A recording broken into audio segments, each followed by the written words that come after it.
So let me quickly summarize and then move on to the next segment. Right, so hopefully I've convinced you with some of the studies I described today that taking a test can be a very powerful learning opportunity, right? Often producing better retention of the information than just additional exposure, additional rereading of the text. I didn't have time to talk about this, but literally hundreds of studies have been done, right, on this testing effect. And of course, researchers used a wide range of different stimuli, not all just statistics lectures or text passages. Some people have used learning of maps or visual spatial information, different kinds of stuff, right? So really, testing does seem to benefit a diverse range of learning of a diverse range of materials. I should also point out, right, that if you repeat this testing, repeated retrieval, you actually magnify the benefit, right? Just like if you quiz someone, don't just quiz them once. Or you just like doing homework, you just don't have to, you're not restricted to doing homework just once, right? With any kind of exercise, the more you do it, right, you tend to get larger benefits. So repeated retrieval practice also, in the research, we tend to see larger effects, right? So you don't just have the one test, or one initial test, or initial quiz. And the study I described in detail, I talked about the magnitude, the size of this testing effect, right? It is influenced by the format of the test that you use, as well as whether you provide feedback, right? Generally, right, tests that require more effortful retrieval tend to be more effective, right, at enhancing retention. And of course, this sort of tells us there's something to retrieval that's producing this effect. That's what we call retrieval practice. And also, if we want to sort of derive maximal benefits from testing, right, we should provide corrective feedback, especially when performance isn't very high on that initial quiz. Yes? I have a question. Like you said, that they needed feedback to know the answers for the short answer. Is there anything showing that it's better for them to go find the answers based on what they've learned in class and use their notes versus the teacher giving them the answers? Specifically with regard to this testing effect, no one has quite done that, right? In part because we want to control for the amount of time you have exposed to the material. So if we ask people to go find the answers, then people will take different amounts of time to find the answers. So from a well-controlled experiment point of view, it would be hard to design it that way. So here in these kinds of experiments, if we provide feedback, we might say, okay, everyone has 5 seconds to look at the correct answer. So everything is well-timed and stuff like that. Yeah. But that would be an interesting idea to follow up on.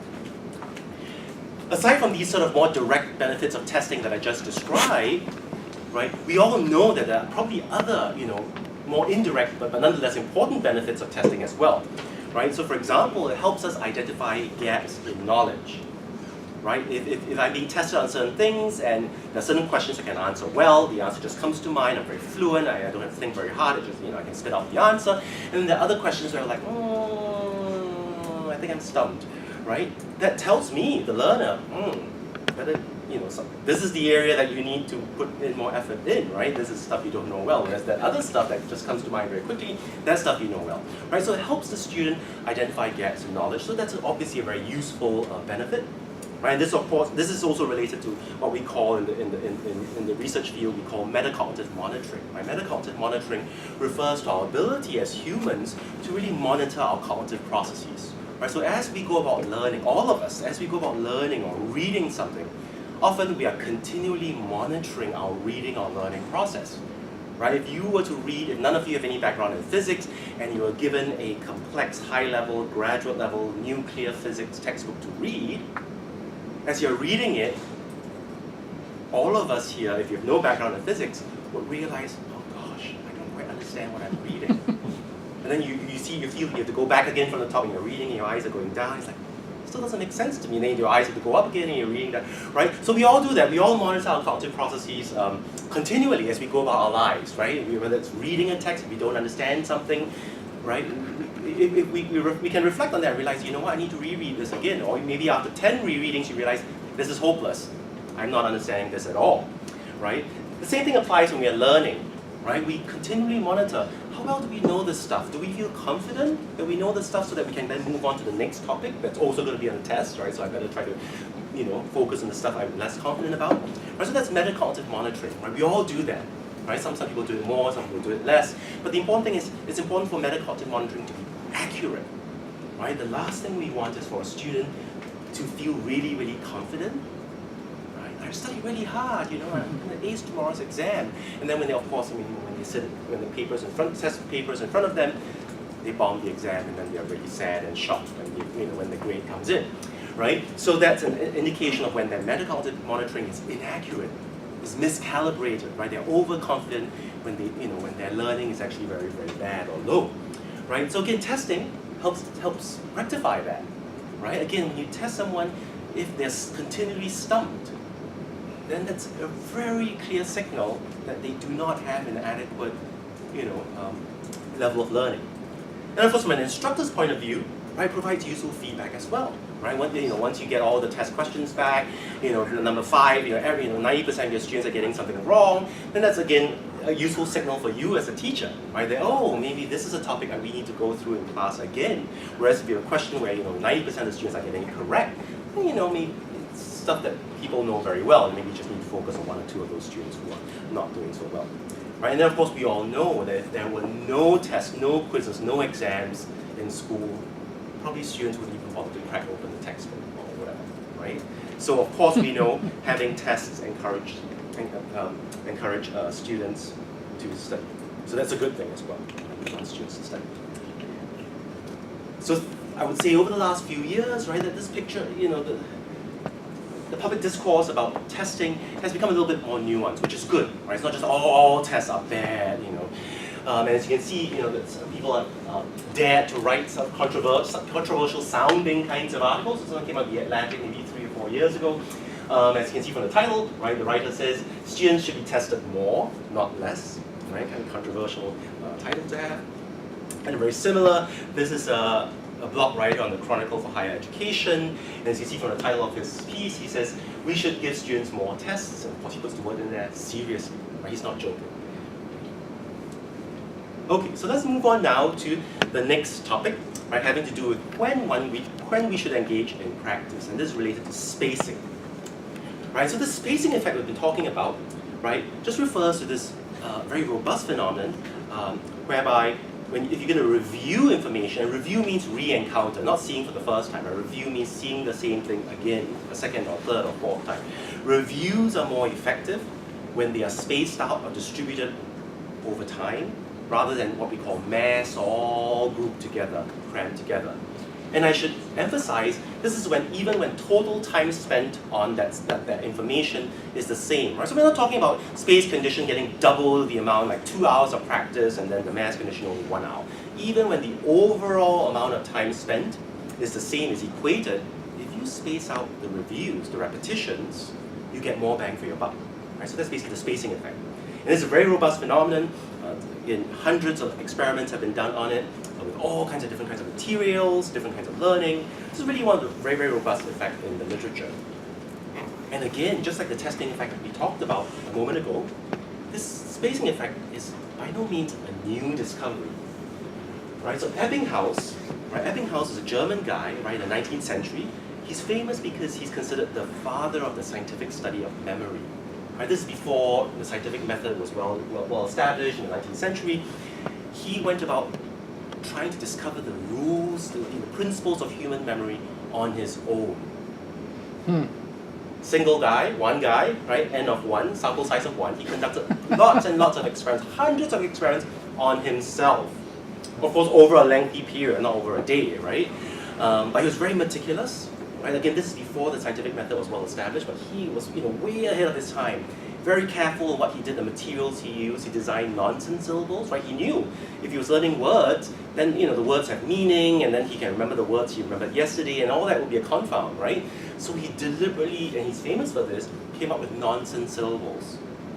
Like NOS or whatever, just putting nonsense syllables that have no meaning, and he created hundreds and hundreds of these nonsense syllables so that he could run himself in experiments using these nonsense syllables again and again and again over a period of time. And what he observed was that with any considerable number of repetitions, right, if you are trying to learn a long list of nonsense syllables, say 40 nonsense syllables, can you learn that list so that you can repeat back the 40 syllables in the exact order, right? He found that with any considerable number of repetitions, a suitable distribution of them over a space of time is decidedly more advantageous than the massing of them at a single time. So if you're trying to memorize this long list of nonsense syllables, just looking at the list once will not cut it, right? So you have to repeat it. But what he found was, is if you space out the repetitions, you distribute them out over a space of time, you're gonna need fewer number of repetitions, you're gonna learn that list better than if you just had these repetitions back to back, right? So he basically discovered the spacing effect way back in 1885 when he published his book. And then back to William James again. William James again, very highly regarded philosopher of his time, and again, father of psychology. So he was, he knew a lot about, at least at that time, about how the human mind worked and stuff like that. And so teachers around the country, around America, invited him to give talks, right? School districts and stuff like that. So he went around the country, right? Giving talks to teachers, and then he collated all his different addresses and talks into a book that was published in 1899. As you see from the title, it says Talks to Teachers on Psychology and to Students on Some of Life's Ideals, right? So he collated all this bunch of talks together. And just this excerpt from one that I think is particularly relevant, right? And you see from here this quote, right? It says, "You now see why cramming must be so poor a mode of study. Cramming seeks to stamp things in by intense application immediately before the ordeal." Right? The ordeal here is, of course, the big exam, right? But a thing thus learned can form but few associations. On the other hand, the same thing, recurring on different days, in different contexts, read, recited on, referred to again and again, related to other things and reviewed, gets well wrought into the mental structure. Right? So this is the reason why you should enforce on your pupils habits of continuous application. Right? He's talking about why, again, this kind of mass cram study. Yeah, people do it just before the ordeal, before the exam, and maybe you can do fine on the exam, right? But then that stuff is not going to be well wrought into the mental structure. So all that stuff is going to be forgotten very, very quickly soon after, right? But stuff that you recurs and repeats on different days, that you read, you recite, that kind of stuff. That's the way you're going to get it well wrought into the mental structure. So if you're going to be designing a spacing effect study, this schematic here on the screen gives you the sort of most basic kind of structure you would need, right? So here in the top row, right, this is the space condition, right? You have some initial encounter with the information, right? We call that initial study, right? Let's say give them a passage to read, right? Full of information.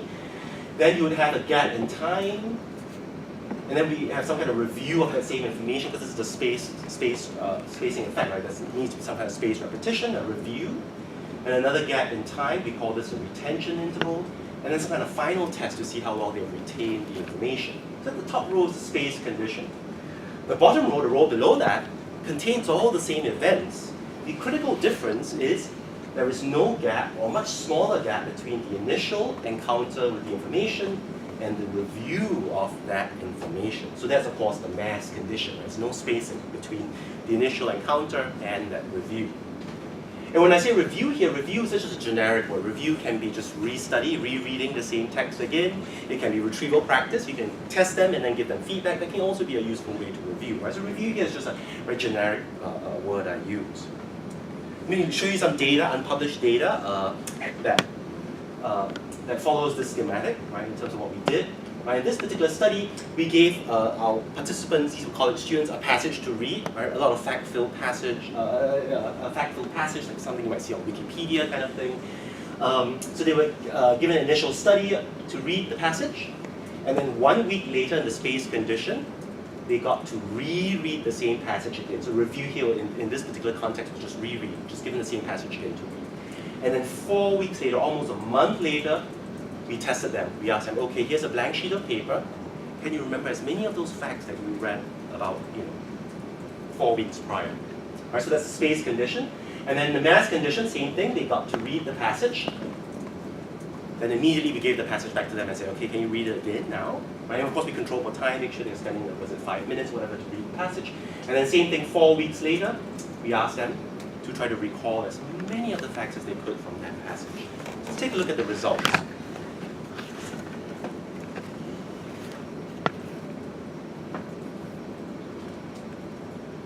So this is the delayed reread condition, where they got 1 week gap between the initial reading and then they got to reread the passage. My performance is almost double Then the condition where they got to read the passage twice, but there was no gap. They read the passage and then they were told to reread the passage immediately again. Right? So here is an example, demonstration of the spacing effect. Having that delay led to better retention of the information. So of course that's again a lab study, quite artificial, blah blah blah. Right? Here to show you a study that was done again in the context of a real classroom. Right, so this I think was done with 5th graders, right? Again, dealing with vocabulary learning. So again, students are learning new words, having to learn the meaning of the words, how to use them in a new sentence, that kind of stuff, right? So let me describe to you the kinds of words they use, right? So this I think was a 5th grade classroom, and so they chose GRE words, right? Kind of words that 5th grader would not have encountered before. So words like coerce, edict. That kind of words, right? Words that are found in the GRE textbook if you're trying to take the GREs for grad school. But 5th grader would not have any prior knowledge of those words. And so they taught these words to the students, right? The teacher would go through the words, right? Would give them the definition. The teacher would give them the definition of the new words. And then would also use the new words in a sentence, right? That's how they would teach new words to a student. And the issue is, what was manipulated was whether the practice occurred right after, after the teacher taught the new word, gave the definition, and used the word in a new sentence.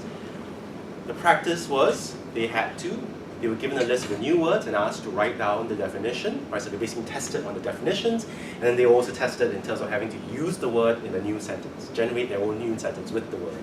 So the practice was either immediately after the teacher introduced the new words, or a week later, then they were given that practice. And then 5 weeks later, they were given a final test to see how well they still remembered those words that they had been taught.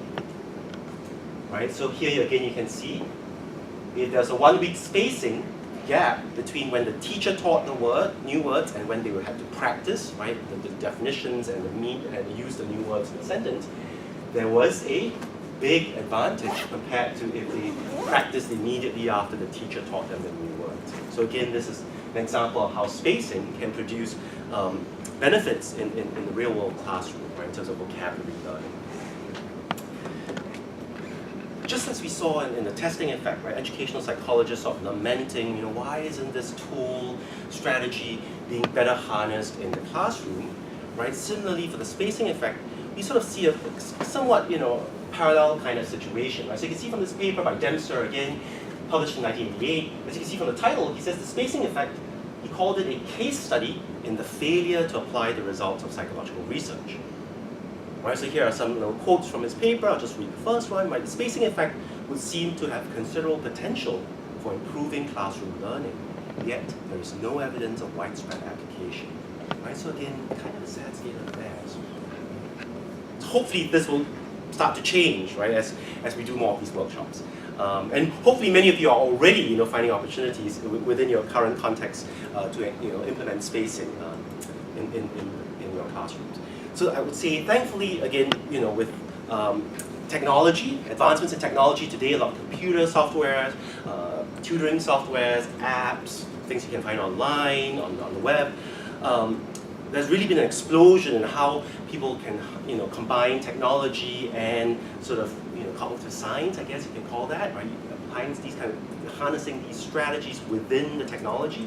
And so these are just some examples, although there are literally dozens and dozens of these different software and websites are now available on the web that purport to implement testing or combine testing with spacing to help students learn.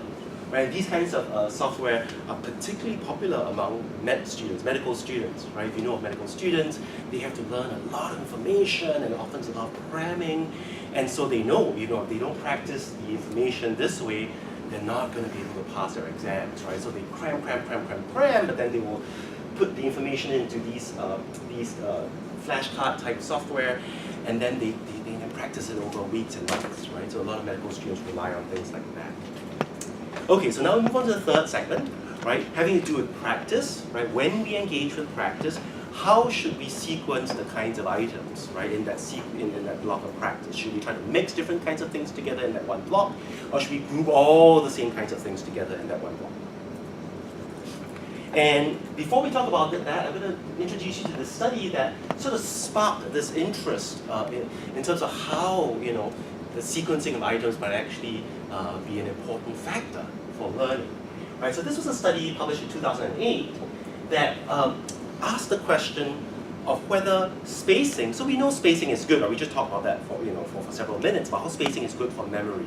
Right? It's stuff that if you have the re-encounters or reviews occur after a gap in time, you can retain that information better. We know that's a very well established finding. It's not under any debate. There are hundreds of experiments that have verified it. It's very robust. No one questions it. But Cornell and Bjork, who are very big names in this field, said, well, okay, spacing is good for memory. We know that. We're not questioning that. But would spacing actually be harmful for what we might call induction? So what is induction here? Induction here just refers to our ability to generalize beyond specific instances. Right? So I'll give you, a simple example. If a child is trying to learn what a dog is, they're not going to see every possible example of a dog in the world. Right? They might see their pet dog, their neighbor's dog, they might be walking down the street and they see a third dog. After seeing about 5, 6, 7, 8 dogs, they'll see dogs in the storybooks, dogs on the TV. After seeing a bunch of those, probably the child can identify what a dog is. They may make some mistakes early on, but over time, they're able to figure out, okay, this is what I think, in general, what the concept of a dog is. And when I see a new waggy four-tailed thing that barks, I'm going to call it a dog. Right? So that's induction. Right? We all do that. That's part of living. That's an integral part of our ability as humans to navigate through the world. Right? We're able to abstract and engage in inductive learning. So they asked the question of, okay, spacing is good for memory, but maybe it's harmful for induction. And why? This was their rationale. If you're trying to figure out what a dog is, imagine you're, again, a 2-year-old child trying to figure out what a dog is. Wouldn't it be easier if you saw an example of a dog, number 1, and then I show you number 2, and say, yeah, that's another dog. See number 3, that's another dog. Number 4, that's another dog. That's number 5, that's another dog. Wouldn't it be easier for the child to figure out what a dog is if you show, like 10 dogs in a row? 10 different dogs in a row. Then if you show the child a dog and say, yeah, that's a dog, and I'm going to show you a squirrel, and then I'm going to show you a cat, and I'm going to show you a bird, and a shark, and a dinosaur, and then after, umpteen other things, then I'll show you another dog, right? So they said, yeah, spacing's good for memory, but maybe it's going to be bad for induction. It's just going to make it more tricky, more, difficult for the learner to induce what that concept is. So they decided to look at painting styles, right? Kind of interesting category learning task, right? So, and you might be art history majors, and so they chose some obviously obscure artists, so that the college students would not be familiar with these artists in advance. And so what they did was during training, they manipulated how the paintings were presented, right? So what they called the Mays condition. You'd be familiar. You probably hear the word blocked, right? You'd be familiar with the term blocked.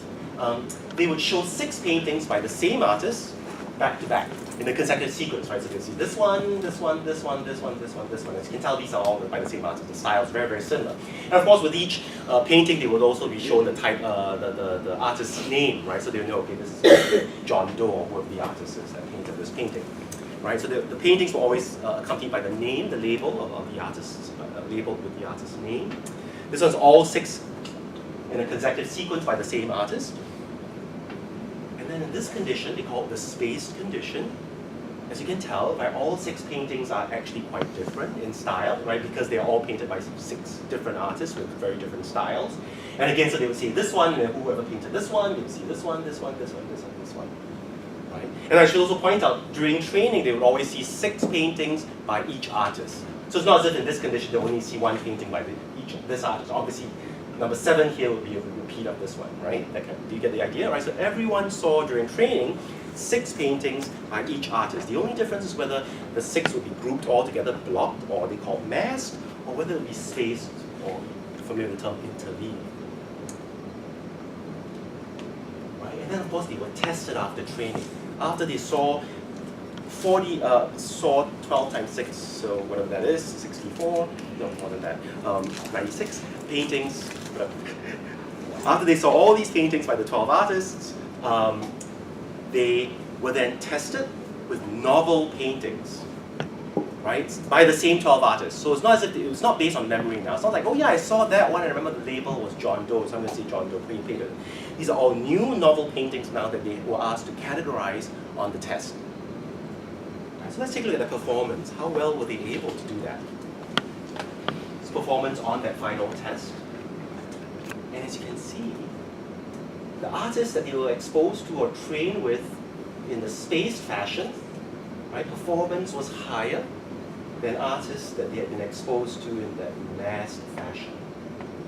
Right? Hopefully that's clear. And if you're wondering why is the mass condition, why is performance getting higher and higher as they go along? Well, that's because they presented feedback during this testing phase as well. So they're actually learning during feedback. So that's why their performance is moving up. But I mean, the main finding is spaced, artists that they had learned used in a spaced fashion, right? Exhibited, well, better identified, I guess, on that final test than artists that had been learned using a massed study. So that's one big finding, right? Space presentation better than mass, right? Counter to the hypothesis of the researchers, right? They went in thinking, you know what? Spacing is going to hurt inductive learning. No, actually, it's helpful in this case, as you can see. But the other finding that's perhaps equally eye-opening is the participants at the end, after they took this test, they were told, okay, you went through and you saw a bunch of different artists, you were trained, you saw lots of paintings by different artists during training, and some of them, you saw them all grouped together, right? 6 of them by the same artist, and others, they were all intermixed in, whatever. So now, which do you think was better for your learning? Did you think a mass presentation was better for your learning, or do you think the space presentation was better for your learning? All right, so it's just a very simple question asked of the participants. What do you think? There's no right or wrong. So what do you think? The vast majority of participants judged the massed condition as being superior to the spaced condition. Right, so see this bar is the tallest. This is judged effectiveness. It's their subjective perception of what they thought worked best. The vast majority thought that mass presentation was superior. Right, counter to their own performance, right here. Right, so this is an important finding that reminds us that learners' intuitions, subjective feelings during the learning process may not always be accurate. Just because you think you're learning a lot, just because you think it's going very well, may not be correct. Right? We need to rely on the objective test performance to figure out whether the learning is effective or not. A follow-up study I'm going to talk about, this is one done by my colleague, done by me and my colleagues. Right? This was targeted at trying to tease apart whether the spacing advantage that Cornell and Bjork reported was really due to temporal spacing, the spacing effect we're talking about, spacing out in time, we call that temporal spacing, or is it because of interleaving, where you do A, B, C, B, C, A, B, right, interleaving. And so what we decided to do was create these different conditions of study. Right, so we had the mass condition. This is the same as the Cornell and Bjork study, right? You see all the paintings by artist A before you move to all the paintings by artist B, and so on and so forth. Interleave, what we call interleave, is what Cornell and Bjork called space, right? So this is just A, B, C, A, B, C, A, B, C, A, B, C. And then we inserted this new condition that we call the temporal space condition. The temporal space condition is the same as the mass condition. So you see all the paintings by one artist first, all done, and then you move on to the next one. But we built in temporal spacing. So we put in some kind of filler task here, right? So they're just waiting before they see the next one, right? So if it's this spacing out in time that's driving this benefit, then this condition should also have a benefit.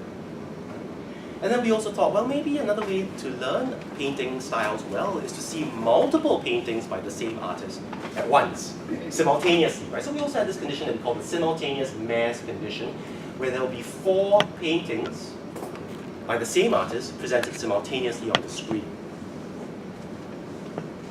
Give you a flavor of the painting that we used. It was a pretty challenging task because we used, again, obscure artists that our participants would have no prior knowledge of. They were all landscape paintings, so like mountains, trees, rivers, that kind of stuff, skies. This is one of the artists, this is another one, this is the third one, right? And these are the results. Again, they're tested on novel paintings. It's not a memory of, oh, I saw this painting earlier on, right? These are novel paintings painted by the same 3 artists, and they were just asking, which of the 3 do you think painted each painting? So if you look at these 2 left bars here, we are replicating the Cornell-York findings, right? The mass condition was like that. What they call space, we call interleave. There is a robust benefit here, right? So we replicate the Cornell-York finding. There's an interleaving advantage, right, over mass study. But there was no advantage of temporal spacing here. It was just inserting extra time, but not interleaving the paintings, among the different artists. Did not benefit performance, and also the simultaneous mass condition didn't really result in any benefit to learning either. Right? It's really this interleaving that seems to be producing this benefit to learning of the painting styles.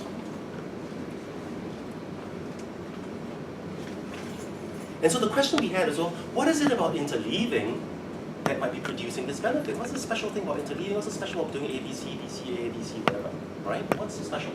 Well, we thought about it, and it occurred to us is that when you interleave, when you see A and then you see B next, and then you see C next, something different next, it might actually draw the learner's attention to the features that differentiate the different categories. Right? You just saw A and now you see B, so you're thinking, oh, I know why this is B and not A, because A had that, but now B does not. Right? So when we interleave, perhaps what we're doing is we're drawing the attention of the learner to those important features, the ones that differentiate, that discriminate between the 2 or among the 3 categories. Right? And if so, if that's the explanation, then other manipulations that promote this kind of process should also facilitate inductive learning. And so we ran a follow-up experiment where now we inserted this 3rd condition that we call simultaneous different. Now on the screen, simultaneously on the screen, we present 3 paintings, 1 each by a different artist, right? So now you have 3 paintings, each by different artists, simultaneously at the same time on the screen. That should actually make it easier, right, for the participant now to actually see, okay, how is A different from B, and how is B different from C, and C different from A?